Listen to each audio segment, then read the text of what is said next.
ਇਸ ਵੇਲੇ ਲਾਹੌਰ ਦੇ ਵਿੱਚ ਬਹੁਤ ਸਾਰੇ ਪ੍ਰੋਜੈਕਟ ਚੱਲ ਰਹੇ ਨੇ, ਜਿਨ੍ਹਾਂ ਦੇ ਵਿੱਚ ਇੱਕ ਇਹ ਵੀ ਬੜਾ ਅੱਛਾ ਇਨੀਸ਼ੀਏਟਿਵ ਹੈ, ਇਹ ਜਿਹੜਾ ਇਨਕਰੋਚਮੈਂਟ ਵਾਲਾ ਹੈ।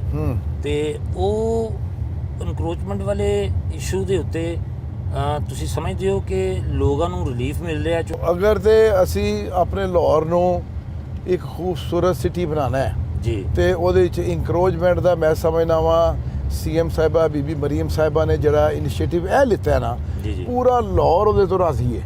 ਸਹੀ, ਪੂਰਾ ਲਾਹੌਰ ਰਾਜ਼ੀ ਹੈ ਕਿ 20 ਲੱਖ ਬੰਦਾ ਲੰਘਦਾ ਪਿਆ, 15 ਮਿੰਟ ਦਾ ਸਫ਼ਰ ਘੰਟੇ 'ਚ ਕਰਦਾ। ਤੇ ਬਟ ਸਾਹਿਬ ਜਿਹੜੇ ਲੋਕ ਡਿਸਟਰਬ ਹੋਏ ਨੇ, ਫਰਜ਼ ਕਰੋ ਇਨਕਰੋਚਮੈਂਟ ਤੇ ਗਲਤ ਚੀਜ਼ ਹੈ, ਮੰਨ ਲਈ, ਬਿਲਕੁਲ ਠੀਕ ਹੈ ਜੀ, ਲੇਕਿਨ ਜਿਹੜੇ ਲੋਕ ਉਸ ਤੋਂ ਮੁਤਾਸਰ ਹੋ ਰਹੇ ਨੇ, ਕਿਆ ਉਹਨਾਂ ਨੂੰ ਕੋਈ ਮੁਤਬਾਦਲ ਇਨਸ਼ਾਅੱਲਾ ਤਾਲਾ ਉਹਨਾਂ ਲਈ ਪ੍ਰੋਪਰ ਇੱਕ ਪਲਾਨ ਬਣਦਾ ਪਿਆ ਜੀ ਕਿ ਉਹਨਾਂ ਨੂੰ ਇੱਕ ਪ੍ਰੋਪਰ ਬਾਜ਼ਾਰ ਦੀ ਸੂਰਤ ਦਿੱਤੀ ਜਾਏਗੀ ਹਰ ਇਲਾਕੇ ਦੇ ਵਿੱਚ। ਅੱਛਾ, ਸਾਡਾ ਤਾਲੁਕ ਸ਼ਮਾਲੀ ਲਾਹੌਰ ਨਾਲ ਹੈ।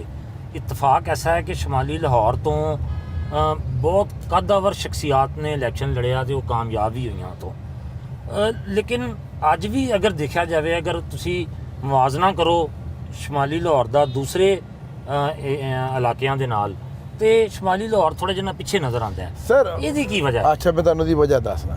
ਉਹਦੀ ਵਜ੍ਹਾ ਸਿਰਫ ਇਹ ਹੈਗੀ ਹੈ ਕਿ ਸ਼ਮਾਲੀ ਲਾਹੌਰ ਦੀ ਅਸੀਂ ਚਾਹੁੰਦੇ ਪਏ ਸਾਂ ਕਿ ਕੋਈ ਸਟੇਡੀਅਮ ਬਣ ਜਾਏ, ਕੋਈ ਕ੍ਰਿਕਟ ਗਰਾਊਂਡ ਬਣ ਜਾਏ ਜੀ। ਉੱਥੇ ਦੁਨੀਆ ਹੀ ਇੰਨੀ ਵਸਦੀ ਹੈ ਕਿ ਜਗ੍ਹਾ ਹੀ ਅਵੇਲੇਬਲ ਨਹੀਂ, ਆਬਾਦੀ ਜ਼ਿਆਦਾ ਸਰ। ਔਰ ਜਿਸ ਤਰ੍ਹਾਂ ਤੁਸੀਂ ਸ਼ਾਦਬਾਗ ਮੇਰੇ ਘਰੋਂ ਹੁਣ ਆਏ ਹੋ, ਜੀ ਹਾਂ, ਤੇ ਮੇਰੇ ਘਰ ਦੇ ਵਿੱਚ ਉਸ ਤੋਂ ਪਹਿਲੇ ਉੱਥੇ ਪਹਿਲੇ 10 ਮਰਲੇ ਤੋਂ ਥੱਲੇ ਜਗ੍ਹਾ ਕੋਈ ਨਹੀਂ ਸੀਗੀ। ਠੀਕ ਹੈ ਜੀ। ਹੁਣ ਮੇਰੇ 3 ਬੇਟੇ ਨੇ, ਮੇਰੇ ਸੋਰਸ ਆਫ ਇਨਕਮ ਇੰਨੇ ਜ਼ਿਆਦਾ ਨਹੀਂ ਹੋ ਸਕੇ, ਤੇ ਮੈਂ 3-3 ਮਰਲੇ ਦੇ ਉਹਨਾਂ 3 ਮਕਾਨ ਬਣਾਤੇ। ਸਰ ਆਬਾਦੀ ਤੇ ਇਸ ਤਰ੍ਹਾਂ ਇੰਕਰੀਜ਼ ਕਰ ਗਈ ਨਾ, ਇਸ ਤਰ੍ਹਾਂ ਹੀ ਅਗਰ ਤੁਸੀਂ ਚਾਈਨਾ ਸਕੀਮ ਵਾਲੇ ਪਾਸੇ ਚਲੇ ਜਾਓ, ਭਗਵਾਨਪੁਰ ਵਾਲੇ ਪਾਸੇ ਚਲੇ ਜਾਓ, ਖਾਸ ਤੌਰ ਤੇ ਤੁਸੀਂ ਸ਼ਦਰੇ ਵਾਲੇ ਪਾਸੇ ਚਲੇ ਜਾਓ, ਬਸ ਸ਼ਦਰਾ ਜਿਹਨੇ ਅੰਦਰੋਂ ਨਹੀਂ ਨਾ ਦੇਖਿਆ ਆ, ਉਹਨੂੰ ਨਹੀਂ ਪਤਾ। ਜਿਹਨੇ ਅੰਦਰੋਂ ਦੇਖਿਆ ਉਹ ਕਹਿੰਦਾ ਇਹ ਦੂਸਰੀ ਆਪਣਾ ਡਾਊਨਟਾਊਨ ਹੈ, ਬਿਲਕੁਲ ਸਹੀ, ਸ਼ਦਰਾ ਅੰਦਰੋਂ ਹੈ। ਸਰ ਇੰਨੀ ਦੁਨੀਆ ਆਬਾਦ ਹੈ ਲਾਹੌਰ ਸ਼ਹਿਰ, ਤੁਹਾਨੂੰ ਪਤਾ ਇਹਦੀ ਕਸ਼ਿਸ਼ ਹੀ ਬੜੀ ਹੈ। ਜਿਹੜਾ ਇੱਕ ਵਾਰੀ ਆ ਗਿਆ ਤੇ ਰੋਟੀ ਖਾ ਗਿਆ, ਵਸ ਗਿਆ, ਉਹ ਜਾ ਹੀ ਨਹੀਂ ਸਕਦਾ ਕਿਤੇ। ਉਹ ਐਟਲੀਸਟ ਉਹਨਾਂ ਨੂੰ ਜਿਹੜੀਆਂ ਬੁਨਿਆਦੀ ਸਹੂਲੀਅਤ ਨੇ ਉਹਨਾਂ ਸਰ ਮੈਕਸਿਮਮ ਦੇਖੋ, ਮੇਰੀ ਗੱਲ ਸੁਣੋ, ਬਿਹਤਰ ਤੋਂ ਬਿਹਤਰ ਕੋਸ਼ਿਸ਼ ਕਰਨੀ ਚਾਹੀਦੀ। ਬਹੁਤ ਢੇਰ ਸਾਰੀ ਕੋਸ਼ਿਸ਼ ਅਸੀਂ ਸਲੂਟ ਕਰ ਰਹੇ ਹਾਂ ਆਪਣੀ CM ਸਾਹਿਬਾਂ ਨੂੰ ਕਿ ਉਹਨਾਂ ਨੇ ਇਸ ਦਫਾ ਜਿੰਨਾ ਸ਼ਮਾਲੀ ਲਾਹੌਰ ਨੂੰ ਫੰਡ ਦਿੱਤਾ ਹੈ, ਪੂਰੇ ਲਾਹੌਰ ਨੂੰ ਉਹਨਾਂ ਫੰਡ ਨਹੀਂ ਦਿੱਤਾ। ਅੱਛਾ ਜੀ। ਕੋਈ ਗਲੀ, ਬੀਬੀ ਸਾਹਿਬਾ ਦਾ ਹੁਕਮ ਹੈ, ਕੋਈ ਗਲੀ ਸੀਵਰੇਜ, ਫਿਲਟਰੇਸ਼ਨ ਔਰ ਪੀਣ ਵਾਲੇ ਪਾਣੀ ਦੇ ਪਾਈਪ ਤੋਂ ਔਰ ਗਲੀ PCC ਨਾ ਹੋਵੇ ਜਾਂ ਟਫ ਟਾਈਲ ਨਾ ਲੱਗੇ, ਇਹ ਨਹੀਂ ਹੋਏਗਾ। ਅੱਛਾ, ਬੀਬੀ ਸਾਹਿਬ ਇਹ ਦੌਰ ਦੇ ਵਿੱਚ ਸ਼ਮਾਲੀ ਸਰ ਪੱਕੀਆਂ 100% ਬੰਦੀਆਂ ਪੱਕੀਆਂ। ਤੇ ਇਹ ਜਿਹੜਾ ਨਵਾਂ ਮਾਲੀ ਸਾਲ ਸ਼ੁਰੂ ਹੋਇਆ, ਇਹਦੇ ਚ ਉਹਨਾਂ ਨੇ ਸ਼ਮਾਲੀ ਲਾਹੌਰ ਨੂੰ ਤੁਹਾਡਾ ਕਹਿਣਾ ਹੈ ਕਿ ਸਭ ਤੋਂ ਜ਼ਿਆਦਾ ਫੰਡ ਦਿੱਤੇ ਨੇ? ਜੀ ਸਰ ਦਿੱਤਾ। ਪਿਛਲੇ ਵੀ ਜਿਹੜਾ ਸਾਡਾ ਮਾਲੀ ਸਾਲ ਸੀ ਉਹਦੇ 'ਚ ਵੀ ਦਿੱਤੇ, ਔਰ ਹੁਣ ਵੀ ਉਹਨਾਂ ਨੇ ਸਾਨੂੰ ਫੰਡ ਦਿੱਤੇ। ਅੱਛਾ, ਅੱਲਾ ਦੀ ਮਿਹਰਬਾਨੀ ਹੈ ਬੜੀ ਢੇਰ ਸਾਰੀ, ਬਿਲਕੁਲ ਸਹੀ, ਕਿ ਉਹ ਬੀਬੀ ਸਾਹਿਬਾ ਜੋ ਕੰਮ ਵੀ ਕਰਦੀਆਂ ਨੇ ਨਾ, ਉਹ ਅੱਲਾ ਦੀ ਮਿਹਰਬਾਨੀ ਦੇ ਨਾਲ ਉਹਦਾ ਸਮਰ ਸਾਰੀ ਜ਼ਿੰਦਗੀ ਇਸ ਲਾਹੌਰੀਆਂ ਰਹਿਣ ਵਾਲੇ, ਲਾਹੌਰ 'ਚ ਰਹਿਣ ਵਾਲੇ ਲੋਕਾਂ ਨੂੰ ਮਿਲੇਗਾ। ਬਿਲਕੁਲ ਸਹੀ ਹੈ। ਤੇ ਬਟ ਸਾਹਿਬ ਲਾਹੌਰ ਦੀ ਖੂਬਸੂਰਤੀ 'ਚ ਇਜ਼ਾਫਾ ਕਰਨ ਵਾਸਤੇ PHA ਕੀ ਕਰ ਰਿਹਾ? ਸਰ PHA ਤੁਸੀਂ ਦਰਖਤ ਪੌਦੇ ਤੁਸੀਂ ਦੇਖ ਲਿੱਤੇ ਨੇ ਜੀ, ਤੁਸੀਂ ਉੱਥੇ ਨਰਸਰੀ ਦੇਖ ਲਿੱਤੀ ਹੈ, ਜਿੱਥੋਂ ਅਸੀਂ ਹੁਣ ਗ੍ਰੇਡਰ ਇਕਬਾਲ ਪਾਰਕ ਤੋਂ ਆਏ ਹਾਂ। ਤੁਸੀਂ ਇਹ ਦੇਖਦੇ ਪਏ ਹੋ, ਸਾਨੂੰ ਅਜੇ ਹੋਰ ਜਿੰਨੇ ਦਰਖਤ ਲੱਗੇ ਹੋਏ ਨੇ ਨਾ, ਸਾਨੂੰ ਇਹਨਾਂ ਨੂੰ ਡਬਲ ਕਰਨ ਦੀ ਜ਼ਰੂਰਤ ਹੈ। ਬਿਲਕੁਲ, ਪੂਰੇ ਲਾਹੌਰ ਦੇ ਜੀ, ਬਿਲਕੁਲ ਹੈ। ਠੀਕ ਹੈ ਨਾ ਜੀ, ਕਿਉਂਕਿ ਲਾਹੌਰ ਦੇ ਵਿੱਚ ਦਰਖਤ ਹੀ ਐਸੀ ਇੱਕ ਅੱਲਾਹ ਤਾਲਾ ਦੀ ਨਿਹਮਤ ਹੈਗੀ ਹੈ ਜਿਹਦੇ ਨਾਲ ਤੁਸੀਂ ਸਮੋਕ ਖਤਮ ਕਰ ਸਕਦੇ ਹੋ। ਜੀ ਹਾਂ, ਜੀ ਹਾਂ, ਜਿਹਦੇ ਨਾਲ ਤੁਸੀਂ ਪੋਲੂਸ਼ਨ ਖਤਮ ਕਰ ਸਕਦੇ ਹੋ। ਤੇ ਸਰ ਦਰਖਤ ਇਸ ਤਰ੍ਹਾਂ ਅਸੀਂ ਲਾਉਂਦੇ ਪਏ ਹਾਂ। ਅਸੀਂ ਇੱਕ ਬੀਬੀ ਸਾਹਿਬਾ ਦੇ ਹੁਕਮ ਦੇ ਨਾਲ ਇੱਕ ਅਸੀਂ ਲੰਗਸ ਆਫ ਲਾਹੌਰ ਦੇ ਨਾਂ ਤੋਂ ਇੱਕ ਅਸੀਂ ਆਪਣਾ ਰਾਵੀ ਦੇ ਕਿਨਾਰੇ ਦੇ ਉੱਤੇ, ਜਿੱਥੇ ਨਵਾਂ ਪੁੱਲ ਹੈ ਉਹਦੇ ਕੋਲ ਇੱਕ ਕੋਈ 55-60 ਏਕੜ ਜਗ੍ਹਾ ਸੀ ਜਿਹੜੀ ਅਸੀਂ ਵਾਗੁਜ਼ਾਰ ਕਰਾਈ ਹੈ। ਔਰ ਉੱਥੇ 5 ਲੱਖ ਪੌਦਾ, ਬੀਬੀ ਸਾਹਿਬ ਦਾ ਹੁਕਮ ਹੈ 5 ਲੱਖ ਪੌਦਾ ਉੱਥੇ ਲਗਾਉਣਾ ਹੈ। ਔਰ ਪੌਦਾ ਜਿਹੜਾ ਹਾਈਟ ਹੋਏਗਾ ਨਾ, ਜਿਹਦੀ ਹਾਈਟ 5 ਫੁੱਟ ਤੋਂ 10 ਫੁੱਟ ਦੇ ਦਰਮਿਆਨ ਹੋਏਗੀ, ਉਹ ਪੌਦਾ ਲੱਗੇਗਾ। ਅੱਛਾ, ਤੁਸੀਂ ਉੱਥੇ ਕਿਸੇ ਲਈ ਵਿਜ਼ਿਟ ਕਰੋ, 30,000 ਪੌਦਾ ਅਸੀਂ ਹੁਣ ਤੱਕ ਉੱਥੇ ਲਾ ਚੁੱਕੇ ਹਾਂ। ਅਸੀਂ ਲੰਗਸ ਆਫ ਲਾਹੌਰ, ਤਾਂ ਕਿ ਜਿਸ ਲਾਹੌਰ ਹੀ ਤੁਸੀਂ ਦਾਖਲ ਹੋਵੋ ਨਾ, ਤੇ ਤੁਹਾਨੂੰ ਸਾਫ਼ ਸੁਥਰੀ ਔਰ ਬਿਹਤਰੀਨ ਫਜ਼ਾ ਜਿਹੜੀ ਹੈ ਨਾ, ਤੁਹਾਨੂੰ ਉਹ ਜਿਹੜਾ ਜੰਗਲ ਅਸੀਂ ਬਣਾਉਂਦੇ ਪਏ, ਉਹ ਜੰਗਲ ਦੀ ਵਜ੍ਹਾ ਦੇ ਨਾਲ ਤੁਹਾਨੂੰ ਸਾਰਾ ਲਾਹੌਰ ਜਿਹੜਾ ਅੱਲਾ ਦੀ ਮਿਹਰਬਾਨੀ ਨੀਟ ਐਂਡ ਕਲੀਨ ਮਿਲੇਗਾ। 5 ਲੱਖ ਪੌਦਾ ਲਗਾਉਣਾ ਹੈ। ਐ ਨਹੀਂ ਕਿਹਾ ਕਿ ਜੀ ਉਹ 20 ਮਿਲੀਅਨ ਲਾ ਦੇਣਾ ਤੇ 100 ਮਿਲੀਅਨ ਲਾ ਦੇਣਾ, ਨਾ ਜੀ ਨਾ। ਬਿਲਕੁਲ ਸਹੀ। 5 ਲੱਖ ਪੌਦਾ ਲਾਣਾ ਹੈ, 55 ਏਕੜ ਜਗ੍ਹਾ ਵਾਗੁਜ਼ਾਰ ਕਰਾਈ ਹੈ, ਉਸ ਜਗ੍ਹਾ ਦੇ ਉੱਤੇ ਇਹ ਪੌਦੇ ਲੱਗਣੇ ਨੇ। ਬਿਲਕੁਲ ਸਹੀ। ਤੇ ਹੁਣ ਤੱਕ ਤਕਰੀਬਨ ਅਸੀਂ 30,000 ਪੌਦਾ ਲਗਾ ਚੁੱਕੇ ਹਾਂ।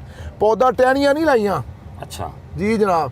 30,000 ਪੌਦਾ ਪੂਰੇ ਲਾਹੌਰ ਚ ਮਤਲਬ? ਨਹੀਂ, ਪੂਰੇ ਲਾਹੌਰ ਚ ਨਹੀਂ, ਸਿਰਫ ਲੰਸ ਆਫ ਲਾਹੌਰ ਦੇ। ਅੱਛਾ, ਸਿਰਫ ਲੰਸ ਆਫ ਲਾਹੌਰ ਜੀ ਸਰ, 5 ਲੱਖ ਪੌਦਾ ਲੱਗੇਗਾ, 30,000 ਸੀ ਉੱਥੇ ਲਾ ਚੁੱਕੇ ਆ। ਅੱਛਾ, ਠੀਕ ਹੋ ਗਿਆ ਜੀ। ਔਰ 5 ਫੁੱਟ ਦੀ ਹਾਈਟ ਤੋਂ ਅਬਵ ਪੌਦਾ ਉੱਥੇ ਲੱਗਦਾ ਪਿਆ। ਬਿਲਕੁਲ ਸਹੀ। ਫਲਾਵਰ ਸ਼ਾਪ ਬਣਾਈ ਹੈ, ਇਹ ਉਹ ਫਲਾਵਰ ਸ਼ਾਪ ਹੈ, ਉਹ ਫੁੱਲ ਨੇ ਜਿਹੜੇ ਤੁਸੀਂ ਗੁਲਬਰਗ ਤੋਂ ਲੈਣ ਵਾਸਤੇ ਜਾਓ ਤੇ 8,000 ਦਾ 7,000 ਦਾ, ਉਸ ਤੋਂ ਥੱਲੇ ਤੁਹਾਨੂੰ ਇਹ ਇੱਕ ਬੁਗੇ ਨਹੀਂ ਮਿਲਦਾ। ਫੇਰ ਵੀ WhatsApp ਕੀਮਤਾਂ ਦੇ ਇੱਥੇ ਸਰ ਵੀ ਬੜੀਆਂ ਨੇ। ਨਹੀਂ ਸਰ, ਕੀਮਤ ਦੇਖੋ ਨਾ, 3,000 ਕੀਮਤ ਜੇ 7,000 ਤੇ 3,000 ਸਰ। ਸਹੀ ਹੈ ਸਰ ਬਹੁਤ ਢੇਰ ਸਾਰਾ ਫਰਕ ਹੈ। ਇਹ ਸਾਰੇ ਫੁੱਲ ਇੱਥੇ ਦੇ ਆਪਣੇ ਆਪਣੇ ਫੁੱਲ ਨੇ ਜੀ। ਕੁਝ ਅੱਛਾ ਜੀ। ਅਸੀਂ ਇਹਨੂੰ ਦੂਸਰੀ ਨਰਸਰੀਆਂ ਤੋਂ ਵੀ ਮੰਗਾਉਂਦੇ ਆ, ਅੱਛਾ। ਜਿਹੜੀਆਂ ਕਿ ਨਰਸਰੀਆਂ PHA ਦੀਆਂ ਆਪਣੀਆਂ ਨੇ। ਸਹੀ ਹੈ। ਅਸੀਂ ਹੁਣ ਐਸਾ ਇੱਕ ਨਿਜ਼ਾਮ ਕਰਨਗੇ ਆ ਕਿ ਅਸੀਂ ਚਾਹੁੰਦੇ ਪਏ ਆ ਕਿ ਜਿੰਨੇ ਵੀ ਪੂਰੇ ਪੰਜਾਬ ਦੇ ਵਿੱਚ ਨਰਸਰੀਆਂ ਤੇ ਔਰ ਇਹ ਜਿਹੜੇ ਫਲਾਵਰ ਸ਼ਾਪ ਹੈਗੀਆਂ ਨਾ, ਜੀ। ਉਹ ਅਸੀਂ PHA ਫਲਾਵਰ ਦੇ ਕਰੇਗੀ।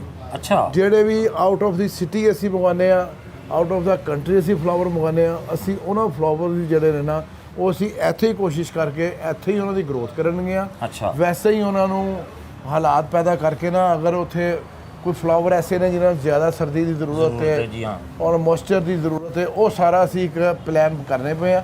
ਨਏ ਸਾਡੇ ਜਿਹੜੇ DG ਸਾਹਿਬ ਅੱਛਾ, ਇਹਦੀ ਤੇ ਰਿਸਰਚ ਹੋ ਰਹੀ ਹੈ? ਰਿਸਰਚ ਹੋ ਰਹੀ ਹੈ। ਨਹੀਂ, ਤਕਰੀਬਨ ਸਾਡਾ ਪਲਾਨ ਕਲੋਜ਼ ਹੋਣ ਵਾਲੇ ਅੱਛਾ, ਪਾਸੇ ਵੇ ਕਿ ਅੱਛਾ। ਅਸੀਂ ਇਹਨੂੰ ਕਿਸ ਲਈ ਸ਼ੁਰੂ ਕਰਨਾ ਹੈ। ਤੇ ਮਤਲਬ ਬਾਹਰੋਂ ਹੁਣ ਤੁਸੀਂ ਫੁੱਲ ਨਹੀਂ ਮੰਗਵਾਇਆ ਅਸੀਂ ਕਰੋਗੇ? ਇਨਸ਼ਾਅੱਲਾ ਤਾਲਾ 1 ਸਾਲ ਦੇ ਅੰਦਰ ਅੰਦਰ ਬਾਹਰੋਂ ਫੁੱਲ ਬਿਲਕੁਲ ਨਹੀਂ ਆਣਗੇ। ਅੱਛਾ ਜੀ। ਫੁੱਲ ਜਿੰਨੇ ਵੀ ਹੋਣਗੇ ਉਹ ਇੱਥੇ ਉਹ ਹੀ ਸਾਡੇ ਜਿਹੜੇ produce ਆਪਣਾ ਰਾਜਾ ਮਨਸੂਰ ਸਾਹਿਬ ਨੇ, ਜਿਹੜੇ ਸਾਡੇ DG ਸਾਹਿਬ ਨੇ, ਉਹ ਬਹੁਤ ਜ਼ਿਆਦਾ ਤੇ ਮਿਹਨਤ ਕਰਦੇ ਪਏ ਨੇ।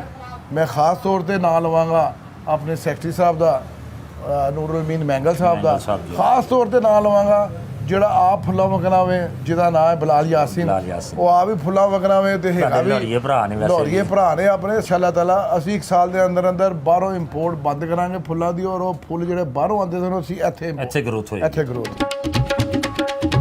ਚੇਅਰਮੈਨ PHA ਨੇ ਫਲਾਵਰ ਸ਼ਾਪ ਦਾ ਦੌਰਾ ਵੀ ਕਰਵਾਇਆ ਤੇ ਮੈਨੂੰ PHA ਦੇ ਬਾਗਾਤ ਦੇ ਫੁੱਲ ਵੀ ਪੇਸ਼ ਕੀਤੇ। ਲੋ ਮਲਕ ਸਾਹਿਬ, ਇਹ ਅਸੀਂ ਤੁਹਾਨੂੰ ਗਿਫਟ ਕਰਨੇ ਪਿਆ ਜਨਾਬ। ਅੱਛਾ ਜੀ, ਮਿਹਰਬਾਨੀ ਇਹ ਫਲਾਵਰ ਜਿਹੜੇ ਨੇ, ਬਹੁਤ ਇਹ ਸ਼ੁਕਰੀਆ। ਖੂਬਸੂਰਤੀ ਦੀ ਅਲਾਮਤ, ਮੁਹੱਬਤ ਦੀ ਅਲਾਮਤ ਤੇ ਇੱਕ ਦੂਸਰੇ ਦੇ ਦਿਲ ਮਿਲਣ ਦੀ ਅਲਾਮਤ ਹੈਗੀ ਵਾਹ ਵਾਹ ਹੈ। ਵਾਹ, ਇਹ ਅਸੀਂ ਜਨਾਬ ਤੁਹਾਨੂੰ ਬਹੁਤ present ਕਰ ਖੂਬਸੂਰਤੀ। ਔਰ ਰਹੇ ਸਭ ਤੋਂ ਅੱਛੀ ਗੱਲ ਹੈ ਵੀ ਕਿ ਇਹ ਸਾਡੇ ਆਪਣੇ ਪਾਰਕ ਦੇ ਹਾਂ। ਫੁੱਲ ਆਪਣੇ ਨੇ। ਪਾਰਕ ਦੇ ਫੁੱਲ ਨੇ ਜਨਾਬ। ਸਭ ਤੋਂ ਅੱਛੀ ਗੱਲ ਹੈ ਮਾਸ਼ਾਅੱਲਾ। ਇਸ ਤੋਂ ਬਾਅਦ ਅਸੀਂ PHA ਦੀ ਨਰਸਰੀ ਪਹੁੰਚੇ, ਜਿੱਥੇ ਮਕਾਮੀ ਤੇ ਗੈਰ ਮੁਲਕੀ ਪੌਦਿਆਂ ਦੀ ਮੁxtਲਿਫ ਅਕਸਾਮ ਦੀ ਅਫਜ਼ਾਇਸ਼ ਕੀਤੀ ਜਾਂਦੀ ਹੈ।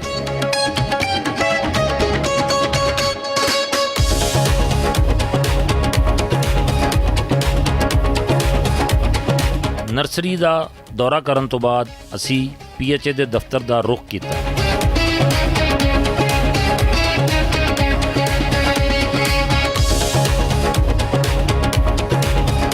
ਬਟ ਸਾਹਿਬ, ਲਾਹੌਰ ਨੂੰ ਪੂਰੀ ਦੁਨੀਆ 'ਚ ਬਾਗਾਂ ਦਾ ਸ਼ਹਿਰ ਕੰਸੀਡਰ ਕੀਤਾ ਜਾਂਦਾ ਹੈ, ਮੰਨਿਆ ਜਾਂਦਾ ਹੈ, ਤਸਲੀਮ ਕੀਤਾ ਜਾਂਦਾ ਹੈ।